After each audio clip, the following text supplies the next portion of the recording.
சகோதர சகோதரிகளே, அல்லாஹ்வின் நல்லடியார்களே, அஸ்ஸலாமு அலைக்கும் வரஹ்மத்துல்லாஹி வபரகாத்துஹு.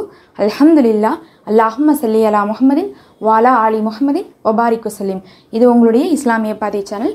இன்றைக்கி நம்ம பார்த்திங்கன்னா தஹஜ்ஜுடைய நேரத்தில் நீங்கள் ஓத வேண்டிய ஒரு சூறாவை பற்றி பார்க்க போகிறோம்.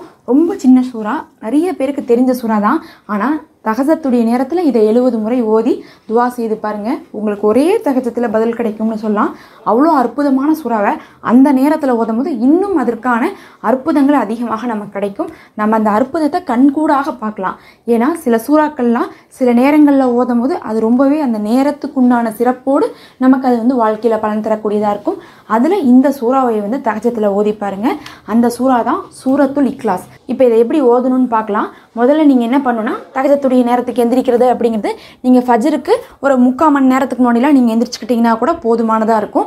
ஏன்னா நீங்கள் ஃபஜ்ர் பாங்கு சொல்கிறதுக்கு ஒரு 10 நிமிஷம் இல்லை 1/4 மணி நேரத்துக்கு முன்னாடி நீங்கள் தஹஜ்ஜத்தை முடிச்சுக்கலாம். அதனால் நம்ம எந்திரிச்சோம்னா தொழுகிறதுக்கு என்ன ஆகும், எப்படி எந்திரிச்சு ரெடி ஆகிறதுக்கு ஒரு 10 நிமிஷம் ஆகும். அதுக்கப்புறம் ஒரு 10 நிமிஷம் 2 ரக்காய் தொழுகுவோம். அதுக்கப்புறம் துவா செய்வோம். அதனால் நம்ம பார்த்திங்கன்னா ஒரு 3/4 மணி நேரம்லாம் முன்னாடி அலாரம் வச்சு எடுத்துட்டா கூட நம்ம ஈஸியாக தொழுதுக்கலாம். அது இல்லாமல் நம்ம நடுவில் தான் தொழுகணும்.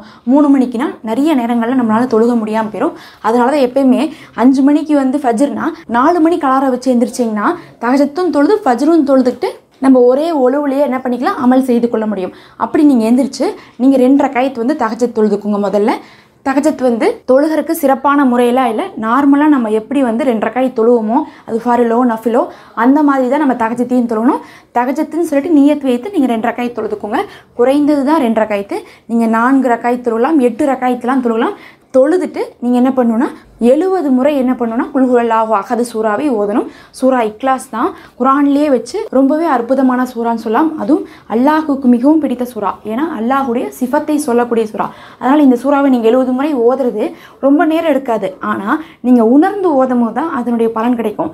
இந்த சூறாவை ஓதும் போதே நீங்கள் அல்லாஹுவை பற்றி ஒரு 5 விஷயத்தை மனசில் வச்சுக்கோங்க.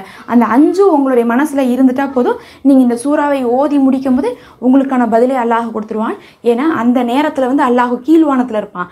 என்னிடத்துல யாராவது கேட்குறவங்க இருக்கீங்களா, நான் கொடுக்குறக்கு ரெடியாக இருக்கேன்னு சொல்லிட்டு இருப்பான் அல்லாஹ். அப்போ அவனுக்கு பிடிச்ச குல் ஹுவல்லாஹு சூறாவை ஓதி விட்டு நம்ம கேட்டோம்னா கண்டிப்பாக அல்லாஹ் ரொம்ப திருப்தி அடைவான்.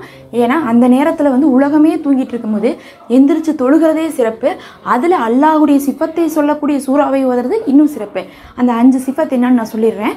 இதில் பார்த்தீங்கன்னா நம்ம சூறா எடுத்துக்கிட்டாவே எப்படி இருக்கும், குல் ஹுவல்லாஹு அஹத்.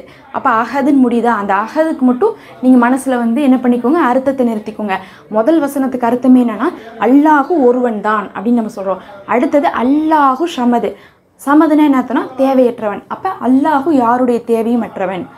அடுத்தது 3வது லம் எளிது வளம் யூலது அப்படின்னா என்ன அர்த்தம்னா அவன் பெறவும் இல்லை பெறப்படவும் இல்லை.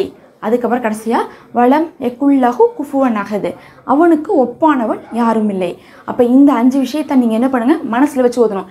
அல்லாஹ் ஒருவன் தான், அவனை தவிர வணங்குறதுக்கு வேறு யாரும் இல்லை, அவன் யாருடைய தேவையும் மற்றவனாக இருக்கிறான்.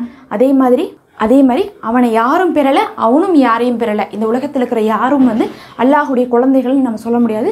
அதே மாதிரி அல்லாஹுக்கு தாய் தந்தையர்கள்னு சொல்லி நம்ம யாரையும் சொல்ல முடியாது. அதுதான் பெறவும் இல்லை பெறப்படவும் இல்லை. கடைசியாக அவனுக்கு இணையாக இந்த உலகத்தில் யாருமே இல்லை அப்படிங்கக்கூடிய இந்த விஷயத்தை 5 விஷயத்தை மனசில் வச்சுக்கோங்க. இது அல்லாஹ் ரொம்ப ரொம்ப விரும்புகிறான்.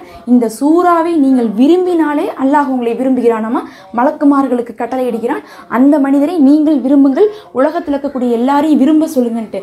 ஏன்னா இந்த சூறாவை அல்லாஹ் விரும்புறதுக்காகவே அந்த சிறப்பை கொடுக்கும்போது இந்த சூறாவை நம்ம 70 முறை ஒரே அமர்வில் தஹஜ்ஜத் நேரத்தில் என்ன பண்ணோம்னா தொழுது முடிச்சுட்டு ஓதி நீங்கள் துவா செய்யுங்க. அப்படி ஓதி துவா செய்யும்போது அது எப்படிப்பட்ட தேவையாக இருந்தாலும் நிறைவேறுது. அதுலேயும் பார்த்தீங்கன்னா இந்த சூறாவை நீங்கள் 70 முறை ஓதுறது அப்படிங்கிறது 23 குர்ஆன் ஓதிய நன்மையை கொடுக்குது. நம்ம பொதுவாக திக்ருகள்லாம் ஓதிருப்போம் 20 முறை 15 முறை 1 விடுத்தம் 2 விடுத்தம்லாம் ஓதுவோம். ஆனால் என்னைக்காவது குர்ஆனை 20 முறை 30 முறையெல்லாம் ஒரே அமர்வில் ஓதிருப்போமா? ஓதிருக்க மாட்டோம். ஆனால் இந்த சூறாவை ஓதுறதுனால 70 முறை 23 குர்ஆனை ஒரே அமர்வில் நம்ம தஹஜ்ஜத்தில் ஓதி முடிச்ச நன்மை நமக்கு கிடைக்குது. அவ்வளோ நன்மை மிகுந்த அந்த அமலை செய்கிற காரணத்துக்காகவே நமக்கு அல்லாஹ் நம்மளுடைய துவாவை ஏற்றுக்கொள்வான். அந்த நாள் முழுவதும் அப்படி ஒரு அஸ்திவாரமான ஒரு அமலை செஞ்சுட்டா அந்த நாள் முழுவதுமே உங்களுக்கு சிறப்பாக இருக்கும். அதனால நீங்கள் இந்த அமலை செஞ்சு பார்த்தீங்கன்னா ஒவ்வொரு நாளும் செய்யணும்னு ஆசைப்படுவீங்க. அல்லாஹ் போதுமானவன். கண்டிப்பாக செஞ்சு பாருங்கள். இதே மாதிரி நிறைய விஷயங்களை நம்ம தினமும் சொல்லிட்டு இருக்கோம். மறக்காமல் சப்ஸ்கிரைப் பண்ணிக்கோங்க.